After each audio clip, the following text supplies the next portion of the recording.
শনিবার রাতভর বৃষ্টি জলপাইগুড়ির নাগরাকাটায় এখনো ফুঁসছে গাঠিয়া। নদীর ব্রিজ ভেঙেছে, তাই ট্রাক্টরে চেপে অথবা হেঁটেই নদী পারাপার। আর আলিপুরদুয়ারেও একই ছবি, হলং নদীর ব্রিজ ভেঙে বিপত্তি, তাই দড়ি ধরে নদী পার।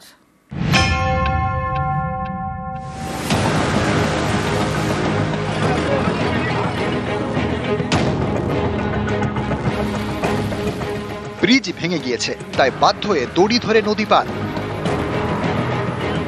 কোথাও আবার নদী পারাপারে ভরসা ট্রাক্টর। জলপাইগুড়ি নাগরাকাটা ব্লক, এখানকার বামনডাঙ্গা দিয়ে বয়ে গিয়েছে গাঠিয়া নদী।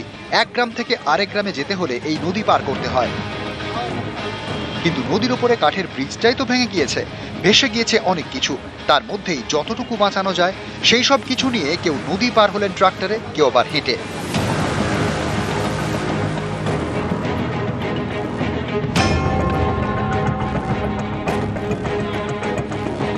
আলিপুরদুয়ারের জলদাপাড়া, এখানে ফুঁসছে হলং নদী। এখানেও নদীর ওপরের সেতু ভেঙে বিপত্তি।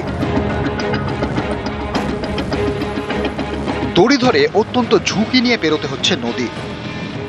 हम लोग वहाँ पे रस्सी लगाया हुआ है नदी में। अब ये तो मेन पुल तो है ही नहीं, तो कुछ स्टाफ लोगों को जाने आने के लिए यहाँ से रस्सी का व्यवस्था किया गया। रस्सी बांध के ही पुल पार करना पड़ेगा। ভুটানের বৃষ্টির জল ঢুকছে এ রাজ্যে। জলের সঙ্গে ডলোমাইট ভেসে এসেছে আলিপুরদুয়ারের শালকুমার গ্রামে।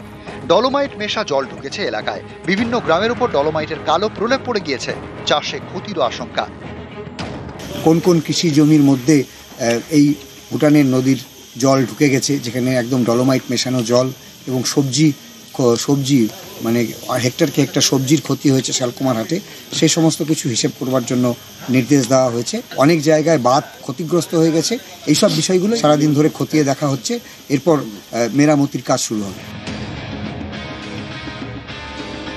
জলপাইগুড়ি থেকে রকি চৌধুরী, আলিপুরদুয়ার থেকে রাজকুমার কর্মকার, নিউজ 18 বাংলা।